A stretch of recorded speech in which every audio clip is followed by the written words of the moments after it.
അർജുൻ നിർണായക തീരുമാനവുമായി മുന്നിലേക്ക് കയറി വന്നിരിക്കുകയാണ്. പ്രഭുരാമന്റെ അവസ്ഥ വളരെ ദയനീയമാണ് എന്ന് ഡോക്ടർമാർ പറയുന്നു. ഇതോടെ ഒരു സഹായം ലഭിക്കാൻ യാതൊരു സാധ്യതയുമില്ല എന്നുള്ള കാര്യം ഉറപ്പിച്ചുകൊണ്ട് നമ്മുടെ പിങ്കി അവിടെ ഇരിക്കുകയാണ്. ഇതേ സമയമാണ് അവിടേക്ക് അർജുൻ കയറി വരുന്നത്. ഇതേ തുടർന്ന് അർജുൻ ബ്ലഡ് താൻ നൽകാമെന്ന് വ്യക്തമാക്കുകയും കൃത്യമായി കാര്യങ്ങൾ ചെയ്യുകയും ചെയ്തതിനെ തുടർന്ന് പ്രഭുരാമനെ രക്ഷപ്പെടുത്തുന്നതിനായി സാധിച്ചിരിക്കുകയാണ്. ഇതിനെല്ലാം കാരണമായ നമ്മുടെ അർജുനോട് വളരെയധികം സ്നേഹം പിങ്കിക്ക് തോന്നുകയും ചെയ്യുന്നു. ഇതേ തുടർന്ന് നന്ദി പറയുന്നതിനായി പിങ്കി അർജുന്റെ അടുത്തേക്ക് പോയിരിക്കുകയാണ്.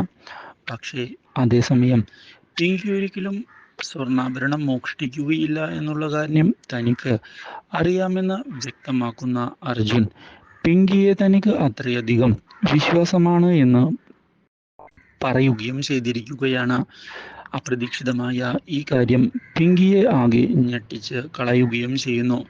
ഇതേ തുടർന്ന് കാര്യങ്ങളെല്ലാം അറിയുന്ന പ്രഭുരാമൻ നമ്മുടെ അർജുനെ വിളിപ്പിച്ചിരിക്കുകയാണ്. അർജുനോട് തനിക്ക് തെറ്റുപറ്റിപ്പോയി എന്ന് പറയുകയും തന്നോട് ക്ഷമിക്കണം എന്ന് വ്യക്തമാക്കുകയും ചെയ്തിരിക്കുകയാണ് പ്രഭുരാമൻ. ഇതേ തുടർന്ന് പിങ്കിയെ തിരികെ വീട്ടിലേക്ക് കൂട്ടിക്കൊണ്ടുപോകാനുള്ള തൻ്റെ താല്പര്യം അറിയിക്കുകയും ചെയ്യുന്നു അർജുൻ. അങ്ങനെ പിങ്കി മടങ്ങിയെത്തുകയാണ്. Do like, share and subscribe.